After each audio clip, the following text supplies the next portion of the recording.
नमस्कार विद्यार्थी मित्र मैत्रिणींनो, स्वागत आहे तुमचं सपनाच होमस्कूलिंग या युट्यूब चॅनलमध्ये। आणि आज आपण गचक अंधारी या धड्याचा स्वाध्याय सोडवणार आहोत। तुम्ही हा धडा अभ्यासला असेल, खूप मजेशीर असा धडा होता।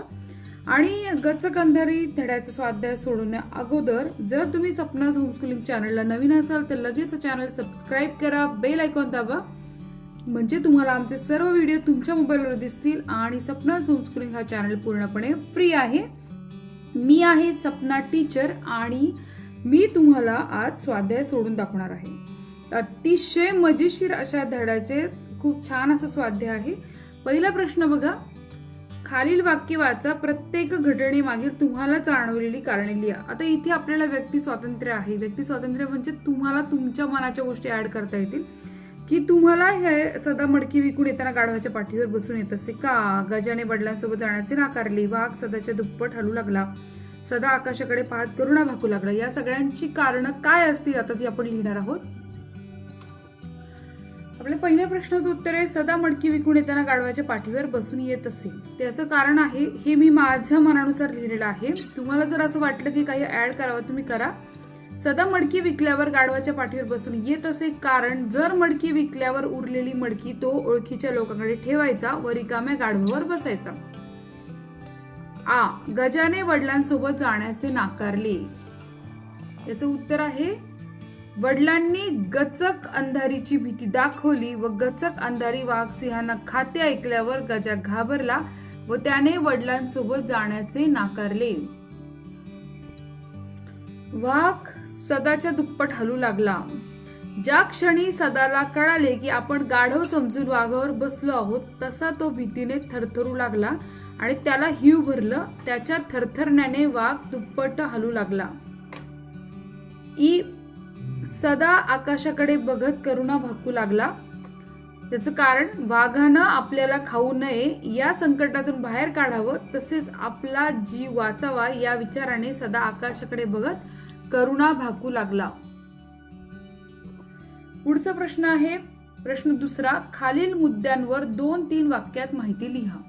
आता इथे आपण हे मुद्दे बघायचे आहेत। पहिला मुद्दा आहे सदाचा व्यवसाय, सदाचा मुलगा गजानन, सदाची झालेली फजिती, सदाने स्वतःची केलेली सोडवणूक। या चारही मुद्द्यांवर आपण 2-3 वाक्यात माहिती लिहायची आहे। सदाचा व्यवसाय, मडकी गाडगी करण्याचा व्यवसाय होता व तो गावोगावी जाऊन मडकी विकत असे। सदाचा मुलगा गजानन, सदाला लहान मुलगा होता, तो नेहमीच बाजारात सोबत येण्याचा हट्ट करायचा। गजाला सदा कसा बसा समजवायचा। सदाची झालेली फजिती, नेहमीप्रमाणे गाढवावर बसून सदा अंधारातच बाजारात निघाला, पण ज्याला आपण गाढव समजलो तो वाघ आहे कळाल्यावर सदाची चांगलीच फजिती झाली। सदाने स्वतःची केलेली सोडवणूक, समोर आपली फजिती झाली आहे बघून सदा चांगलाच घाबरलेला असतो। वडाच्या झाडाच्या पारंब्या रस्त्यावर आल्या होत्या आणि क्षणार्धात सदा त्या पारंब्यांना पकडून पटकन वर चढतो आणि आपली सोडवणूक करतो। प्रश्न तिसरा, कोण कोणास व का म्हणाले? कै भेव नको नको दाखवू मले वागा फागाचं। तर हे वाक्य ज्यांनी कोणी माझा व्हिडिओ बघितलेला आहे, गचक अंधारी जो धडा मी स्पष्टीकरण करून सांगितलाय, धडा वाचून दाखवलाय, त्या लोक हमखास उत्तर सांगू शकतात की गजा सदाला म्हणाला का? कारण जेव्हा गजा खूप हट्ट करत होता सदा बरोबर गावात बाजारात जाण्याचा, तेव्हा सदा त्याला गचक अंधाराची भीती दाखवतो। म्हणून जेव्हा वाघाची भीती दाखवतो सदा गजाला, तेव्हा गजा सदाला म्हणतो की मला भेव नको दाखवू वाघा फागाचं। आहे या वक्ती जंगलात कधी ना ते गचक अंधारी भेटली तर म्हणू नको मले। जेव्हा गजा खूपच हट्ट करतो तेव्हा सदा त्याला गचक अंधारीची भीती दाखवून बाजारात येण्यापासून थांबवण्यासाठी बोलतो। गचक अंधारी झटके देऊन राहिली। जेव्हा हे वाक्य वाघ स्वतःच्या मनाशी म्हणाला का? कारण जेव्हा सदा त्याच्या अंगावर बसतो आणि जेव्हा सदाला कळतं की हा वाघ आहे गाढव नाहीये, तेव्हा तो घाबरून थरथरायला लागतो, त्याच्यामुळं वाघ दुप्पट हालतो। म्हणून मग गचक अंधारी झटके देऊन राहिले, त्याला असं वाटतं। गचक अंधारी आज आपल्याला खाल्ले बिगर राहत नव्हती। जेव्हा काय होतं की सदा पटकन पारंब्याचा उपयोग करतो आणि स्वतःला वाचवतो, तेव्हा वाघ स्वतःच्या मनाशी म्हणतो की चला गेली आता एकदाची गचक अंधारी आणि आता ती जर आपल्याला आज काय खाल्ल्या बिगर राहत नव्हती. खेळूया शब्दांशी. फार महत्वाचं आहे, स्किप न करता याची उत्तरं लिहा. ह्यानं तुमचं मराठी भाषा तर छान होणारच आहे, पण तुम्हाला नवीन माहिती मिळेल. खालील वाक्प्रचार अभ्यासा. भीती वाटणे हा खालील वाक्प्रचारांचा अर्थ आहे.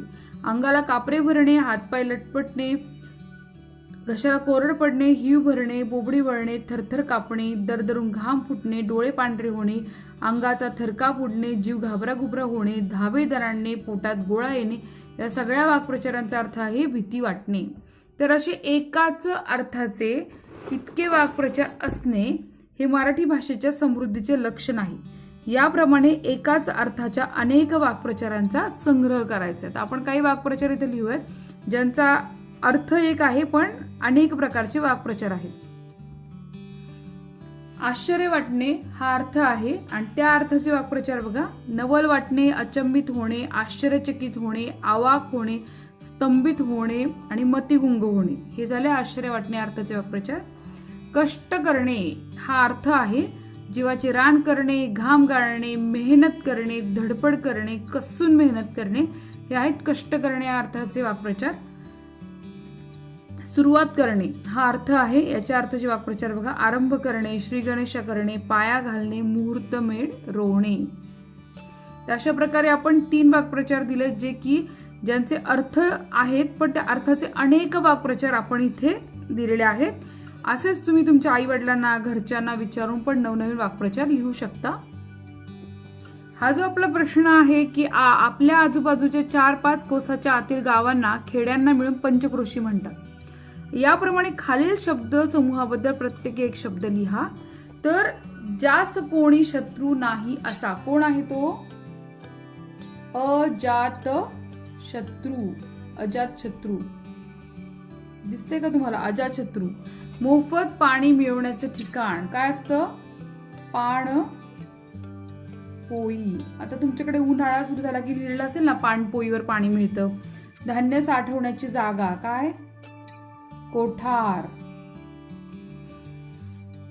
दुसऱ्याच्या मनातले ओळखणारा कोण असतो? मनकवडा. असेल ना तुमच्या आसपास कुणीतरी असं एखादा मनकवडा पटकन ओळखतो. डोंगर पोखरून आरपार केलेला रस्ता अतिशय सोपा आहे. बोगदा. तर ही सगळी उत्तर आहेत आपली. ज्यांना पुस्तकावरची उत्तर दिसती नसतील त्यांनी लिहा अजात शत्रू, पाणपोई, कोठार, मनकवडा आणि बोगदा. आता पुढचा प्रश्न बघूयात. पुढचा प्रश्न आहे खालील चौकोनात विशेष्य व विशेषणे एकत्रित दिली आहेत, त्यांच्या योग्य जोड्या लावा. आता इथे विशेषण आणि विशेष्य. तर काळोख, विलक्षण, पारंबी, पाऊस, वादळी, लोंबणारी, चपळाई, किट्ट या शब्दांमधलं विशेष्य काय आणि विशेषण काय, तर आपण ते आता लिहूयात. आता विशेष्य आणि विशेषण म्हणजे काय? एखाद्या गोष्टीबद्दल आपण एखादा शब्द येतो की त्या नावाबद्दल किंवा त्या गोष्टीबद्दल आणखीन माहिती देतो तेव्हा त्याला काय म्हणतात? विशेष्य म्हणतात. आणि ज्याबद्दल ही सगळं बोललेलं आहे तो काय? विशेषण आहे. म्हणजे रात्र काळोखी होती म्हणजे रात्रीबद्दल विशेष माहिती सांगणारा ते विशेषण. पण ते काळोख कसा होता? किट्ट, त्याच्याबद्दल आणखीन माहिती सांगणारा काय? विशेष्य. तर किट्ट हे विशेष्य आहे पण विशेषण काळोख आहे. विशेष्य विलक्षण आहे पण विशेषण चपळाई आहे. म्हणजे माधवची चपळाई खूप छान आहे तर हे विशेषण चपळाई आहे. पण कशी आहे चपळाई? विलक्षण आहे तर ते विशेष्य झालं. लोंबणारी विशेष्य आणि विशेषण पारंबी. आणि विशेष्य काय? वादळी आणि विशेषण पाऊस. गारांचा पाऊस, वादळी पाऊस, रिमझिम पाऊस, टपटप पाऊस, तसा असा एकदम बरसणारा पाऊस, अनेक विशेषण आपण देतो. पण ते विशेषणाबद्दल आणखीन वेगळी माहिती मिळते ती आपल्याला की तो पाऊस कसा होता? वादळी पाऊस होता. तर ते विशेष्य आहे. तुमच्या लक्षात आलं असेल विशेष्य आणि विशेषण मधला फरक. पुढचा प्रश्न आहे कंसात दिलेल्या वाक्प्रचारांच्या रूपात योग्य बदल करून वाक्य पूर्ण करा. आता आपण काय करूयात? या मेटाक्युटीला येणे, गिल्ला करणे, घाबरगुंडी उडणे, शंकेची पाल चुकचुकणे या वाक्प्रचारांच्या रूपात आपण बदल करून याच्या गाळ्या जागा भरूयात. पतंग पकडण्यासाठी धडपडणाऱ्या मुलांनी एकच गिल्ला केला. गिल्ला करणे होतं, त्याला आपण रूपात बदल करून गिल्ला केला असं म्हटलंय. उघड्या भांड्यातील पाणी पाहून अबोलीच्या मनात शंकेची पाल चुकली. तर इथे शंकेची पाल काय पाहिजे, चुकली. मी पण चुकणे लिहिले, तर इथे चुकलीच पाहिजे, कारण आपल्याला रूपामध्ये बदल करणं फार गरजेचं आहे, नाहीतर अर्थ तितका होणार नाहीये. चुकली. लहान मुलांची मस्ती बघून आईचा जीव मेटाकुटीला आला. तर इथे काय लिहिलंय, मेटाकुटीला येणे. तर मेटाकुटीला येण्याचा आपण बदल काय केलेला आहे, मेटाकुटीला आला. पोलिसांना बघून चोरांची घाबरगुंडी उडाली. आणि ते काय आहे, घाबरगुंडी उडणे. तर या प्रकारे आपण वाक्प्रचारांच्या रूपामध्ये बदल करून वाक्य इथे लिहिलेलं आहे. आता आपल्या समोर महत्त्वाचे प्रश्न आहेत, विचार करा आणि सांगा. हा पाठ वाचताना तुम्ही खूप हसलात असे पाठातील विनोदी प्रसंग सांगा. खरं तर हा पाठ खूप गंमतशीर आहे, पण मला हसू आलं ते प्रसंग सांगते. एक म्हणजे गजा सदाच्या मागे बाजारात जाण्यासाठी हट्ट करत होता. त्यावेळी गजा व सदाचा जो संवाद होता तो खूप मजेशीर होता. दुसरा संवाद बघूयात आपण आता. आणि दुसरा संवाद आहे, सदा गाढव समजून वाघाच्या पाठीवर बसतो तेव्हाचा प्रसंग खूप मजेशीर आहे. हसून हसून अगदी असं वाटतं काय करू. सदाला तिसरा प्रसंग आहे, सदाला जेव्हा कळते की तो गाढव नसून वाघच आहे, त्यावेळी सदाची जी काही घाबरगुंडी उडते. आणि सदा आणि वाघ यांच्यातील मजेशीर प्रसंग याने आपण खूप हसायला लागतो. पण या सोडून तुम्हाला आणखी कुठले प्रसंग मजेशीर वाटत असतील तर तुम्ही लिहा. दुसरा प्रश्न आहे की गचकंधारी हे पाठातील पात्र काल्पनिक आहे की खरे, याबाबत तुमचे मत लिहा. इथे तुम्हाला लिहायला खूप स्वातंत्र्य आहे, तुम्ही अगदी भरपूर लिहू शकता, पण मी लिहिलंय गचकंधारी हे पात्र पूर्णपणे काल्पनिक आहे, कारण हे पात्र सदाने गजाला घाबरवण्यासाठी तयार केलं होतं. तिसरा प्रश्न आहे, पाठाच्या दृष्टीनं गचकंधारी या पात्राचे महत्व स्पष्ट करा. तर इथे मी उत्तर लिहिलंय, आणि ही सगळी प्रश्नांची उत्तरं तुम्हाला स्वतःचे विचार व्यक्त करण्यासाठी खूप फायदेशीर आहेत.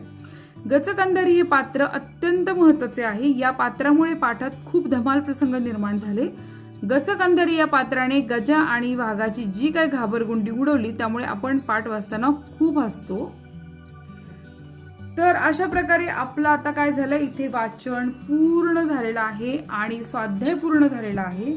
तर आपण स्वाध्यायाचे सगळे प्रश्न इथे सोडवलेले आहेत. मला खात्री आहे की तुम्हाला हा धडा नक्की आवडला असेल, आणि जर आमचा स्वाध्याय किंवा आमचा जो प्रयत्न आहे स्वाध्याय सोडवण्याचा तुम्हाला आवडला असेल तर नक्की या व्हिडिओला लाईक करा, शेअर करा, कमेंट करा, आणि सपनाच होमस्कूलिंग चॅनलला सबस्क्राईब करा, बेल आयकॉन दाबा. तर भेटूयात आपण नेक्स्ट व्हिडिओमध्ये. Bye bye.